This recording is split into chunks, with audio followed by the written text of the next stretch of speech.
Welcome to the August 14th edition of Sideline View. We're here at Prairie Bay, and this is our special NHRA edition, which we've done last year and this year. And our special guest today is Spencer Massey, the top fueler, and he'll be racing at Brainerd National Raceway here Friday through Sunday. So welcome to our little program here, and just maybe talk a little bit about your, you're the defending champion in top fuel at BIR, but your season so far this year hasn't been real successful lately. Just what do you think it's going to take to get back in the winner's circle there? I think just like in life, we have our ups and downs. No matter what you do, it's always going to go like this. My racing situation, my racing career has been down right now, but we did win 2 races earlier in this season. Yeah. We won Atlanta, Georgia, and then the next following race the next week, and we won Topeka. And so that puts us into the Traxxas shootout in Indianapolis in 2 weeks. But right now, we're here in Brainerd.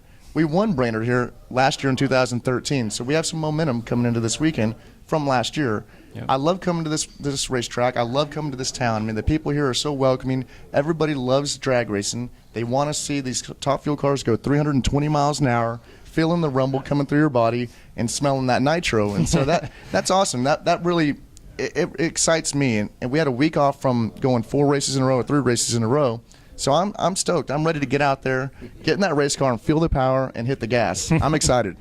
What data, what information do you take from last year's event? Can you compare and contrast? I mean, is there stuff that you can use from last year's event? Well, yeah, we can look at the situation because every racetrack has little different bumps in it here and there, has different characteristics. So we can go back from the last few years and look at the data and figure out what the situation is going to be. But the air is going to be good. It's going to be 80 degrees, 78 degrees, so it's going to be good weather. The track's not going to be too hot because it's only going to be 80. And just get out there and try and tame the bad boy down. I mean, we have 10,000 horsepower trying to get down with these Goodyear slicks, and so it's crazy to think about that much power trying to accelerate a car that fast. And I'm the lucky guy that gets to drive it. I was just going to say, I cannot imagine going 300 plus miles an hour. I don't know. How do you adjust to that eventually, to that speed? It's very hard to explain. I mean, that's the number one question everybody asks is, what does it feel like to drive a car that goes 320 miles per hour? There's no way to really describe it. I mean, maybe an astronaut or a fighter pilot or something like that, but the car accelerates 100 miles per hour per second. And I'm getting 3.5 G's at the step of the throttle, and then it pulls almost to 5 to 6 G's out there in the middle of the race course.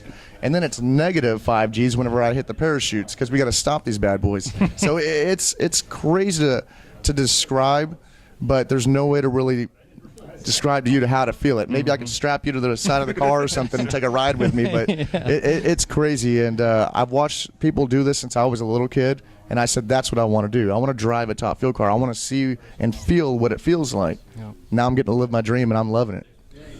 What do you do? What does a team do on a week off before an event?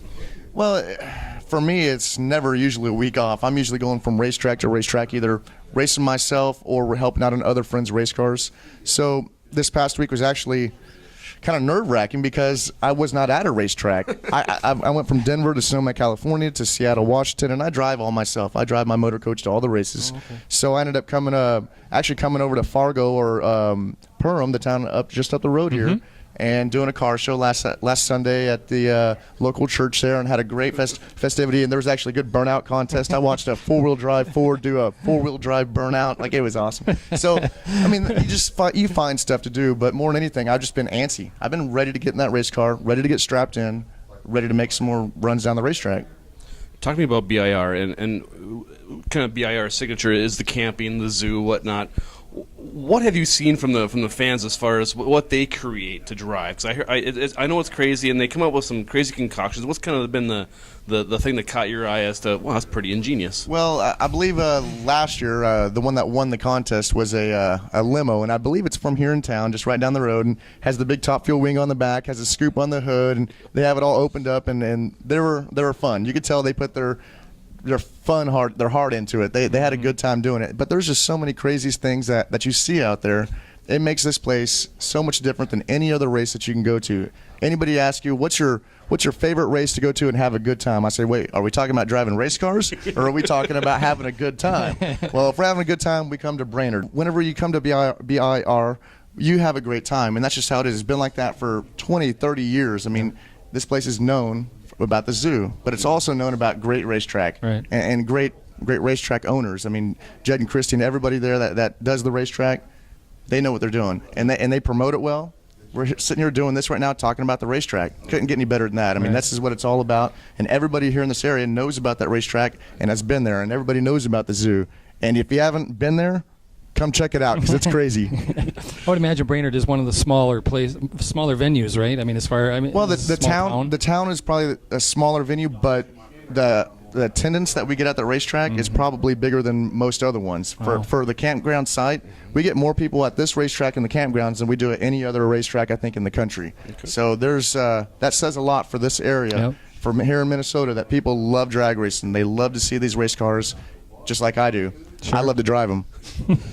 Now, the big event is next week. Our next event is at Indy. Talk to me about what that's like and how nerve-wracking that is, because it's right before the start of the countdown. Well, and not only that, it's actually the shootout as well. So we have a race within a race, and so it's one of those deals to where it's the U.S. Nationals. It's the big go. It's what every racer wants to do. They want to end up walking away with a Wally from that race, and it's like you said, the race that ends the regular season, and it's.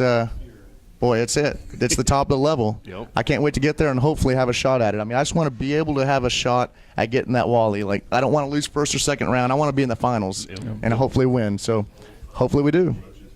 Jeremy, anything else? I'm good. Spencer, anything else? Hey, I appreciate you guys having me on the show. And hey, this is awesome. I love being here in Brainerd. And if you guys can, come check out Melliella Drag Racing. It's awesome. We'll be there. Okay, thanks so much. And now let's eat that Prairie Bay lunch. So yummy. We've been looking forward to. Thank you so much. We'll talk to you next week. Thanks.